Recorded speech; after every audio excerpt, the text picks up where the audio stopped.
এখন আমরা দেখব কিভাবে মাইক্রোসফট ওয়ার্ডের একটি ফাইলকে সেভ করতে হয়। যদি আমরা কোনো ফাইলকে সেভ করতে চাই তাহলে প্রথমে আমরা কোন ড্রাইভে সেভ করতে চাই সেটি সিলেক্ট করে দিতে হবে। তো আমরা আমাদের ফাইলটি এখন ডি ড্রাইভে সেভ করব। তো এই জন্য আমাদের সর্বপ্রথম ডি ড্রাইভে একটি ফোল্ডার তৈরি করে নিতে হবে। যদি ফোল্ডারটি আগে থেকে তৈরি করা থাকে তাহলে আর তৈরি করার দরকার নেই। তো আপনারা কি করবেন, আপনারা প্রথমে দিস পিসিতে যাবেন, যাওয়ার পরে ডি ড্রাইভ ওপেন করবেন, এইখানে আপনাদের নামে একটি ফোল্ডার তৈরি করবেন। ফোল্ডার তৈরি করার জন্য ফাঁকা জায়গায় মাউসের রাইট বাটন ক্লিক করবেন, রাইট বাটন ক্লিক করার পর নিউতে আসার পরে ফোল্ডার।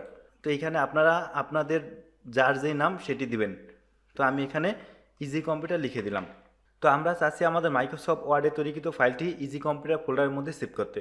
তো এই জন্য আমাদের আপাতত এটি দরকার নেই, আমরা এটি কেটে দিলাম। তো এখন আমাদের মাইক্রোসফট ওয়ার্ড সফটওয়্যারটি ওপেন করতে হবে। তো আমি মাইক্রোসফট ওয়ার্ড সফটওয়্যারটি ওপেন করলাম। ওপেন করার পরে ব্ল্যাঙ্ক ডকুমেন্টে ক্লিক করার পর আমাদের এরকম একটি পেজ আসবে। তো এখন আমি চাইলে এই ফাঁকা অবস্থায়ও আমাদের পেজটি সেভ করতে পারি, অথবা কোনো কিছু লিখেও সেভ করতে পারি। তো আমরা সবসময় লেখা শুরুতেই সেভ করে নিব। তো এই জন্য আমাদের এই ফাইলে ক্লিক করার পরে এখানে অনেকগুলো অপশন আছে, সেখান থেকে সেভ। যদি আমি সেভে ক্লিক করি তাহলে আমাদের এরকম একটি অপশন আসবে। তো এরপরে এখানে অনেকগুলো অপশন আছে, এখান থেকে আমাদের দিস পিসি অথবা ব্রাউজ। যদি আমরা দিস পিসিতে ডাবল ক্লিক করি তাহলে আমাদের একটি ডায়লগ বক্স আসবে। তো এখান থেকে আমাদের প্রথমে এই দিক থেকে দিস পিসি খুঁজে বের করতে হবে। তো আমাদের এই দিকে যদি আপনি একটু ভালোভাবে লক্ষ্য করেন তাহলে আপনি দিস পিসি দেখতে পাবেন। যদি আপনি দিস পিসিতে ক্লিক করেন তাহলে আপনি এইদিকে কিছু অপশন দেখতে পারবেন। যদি এইখান থেকে এই স্লাইডারটা ধরে নিচের দিকে ড্র্যাগ করেন তাহলে দেখবেন আমাদের এই ড্রাইভগুলো দেখা যাবে। তো আমরা যেহেতু ডি ড্রাইভ একটি ফোল্ডার তৈরি করেছি এজন্য আমরা ডি ড্রাইভটি ওপেন করব। তো ডি ড্রাইভ ওপেন করার পরে আমাদের ফোল্ডারগুলো দেখতে পাবো। তো আমরা চাচ্ছি ইজি কম্পিউটার ফোল্ডারের ভিতর সেভ করতে, তো এই জন্য আমাদের ইজি কম্পিউটার ফোল্ডারটি ওপেন করতে হবে। তো আপনারা আপনার নামের ফোল্ডারটি ওপেন করবেন। তো আমি ইজি কম্পিউটার ফোল্ডারটি ওপেন করলাম। ওপেন করার পরে আমাদের এখানে লেখা আছে সেভ। যদি আমি সেভে ক্লিক করি তাহলে আমাদের ফাইলটি ইজি কম্পিউটারের মধ্যে সেভ হয়ে যাবে। তো তার আগে আমাদের একটি ফাইল নেম সিলেক্ট করতে হবে। তো আমাদের এই দিকে আছে ফাইল নেম। যদি আমি ফাইল নেমে ক্লিক করি তাহলে আমাদের এই লেখাটা নীলকালি দ্বারা মার্ক হবে। এখন আমি লেখাটা ব্যাক স্পেস দিয়ে কেটে দিলাম, তারপর এটির একটি ফাইল নেম দিতে হবে। তো আপনারা যখন অফিসিয়াল কাজ করবেন আপনাদের কাজের উপর ভিত্তি করে এই ফাইল নেমটি দিবেন।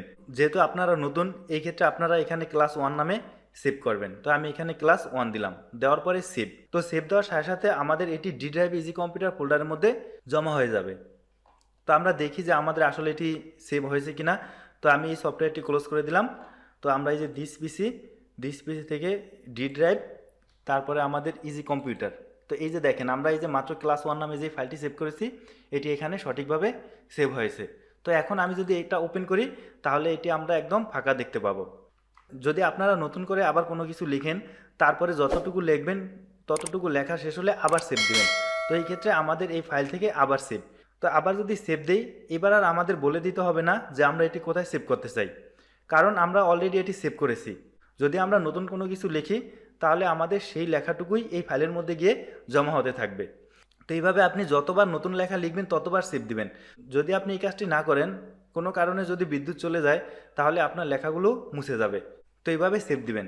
তো আমি এটি ক্লোজ করে দিলাম, আমি চাই না এর মধ্যে আর নতুন কোনো কিছু লিখতে। এরপরে আমি আবার সফটওয়্যারটা নতুন করে ওপেন করব, কারণ আমি এখন অন্য কিছু লিখতে চাই। তো এবার আমি এখানে লিখলাম সাপোজ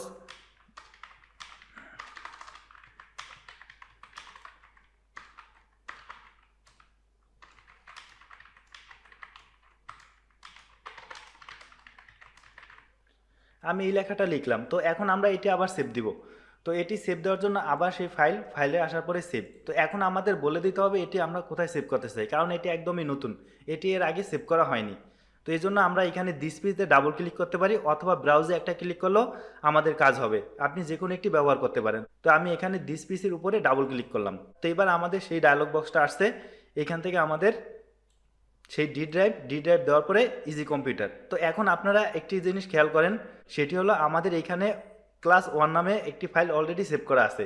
যদি আমি আবার এই ফাইলটির নাম ক্লাস 1 দিতে চাই তাহলে কিন্তু আমাদের আগের ফাইলটি ডিলিট হয়ে যাবে, অর্থাৎ আমাদের এই ক্লাস 1 ফাইলটি ডিলিট হয়ে যাবে। এজন্য দ্বিতীয়বার নাম দেওয়ার সময় আপনারা খুব সতর্ক থাকবেন যাতে কোনো কারণে আগের সেভ করা ফাইলগুলোর সাথে কোনো নাম ম্যাচিং না হয়।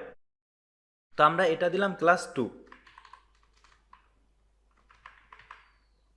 এখন আমি সেভ দিলাম। তো এখন যদি আমরা সেই ডি ড্রাইভে যাই, তাহলে দেখবেন এখানে দুটি ফাইল সেভ হয়েছে, একটি হলো ক্লাস 1 আর একটি হলো ক্লাস 2। যখন ভবিষ্যতে আপনারা অফিসিয়াল কাজ করবেন, তখন এখানে সেই কাজের ধরন অনুযায়ী নামটি দিয়ে দিবেন। তো আমি এখন যাচ্ছি ক্লাস 2 ওপেন করতে। তো আমি ক্লাস 2 ওপেন করলাম। ওপেন করার পর এখানে আমাদের কিছু লেখা আছে। তো আমি এটার মধ্যে আরও কিছু লিখতে চাচ্ছি। তো আবার আমি নতুন কিছু লিখে দিলাম।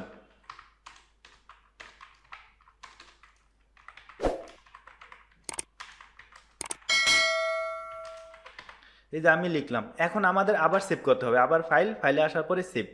এখন কিন্তু আমাদের সেই ডায়লগ বক্সটি আসবে না যে আমরা এটি কোথায় সেভ করতে চাই। কারণ কি?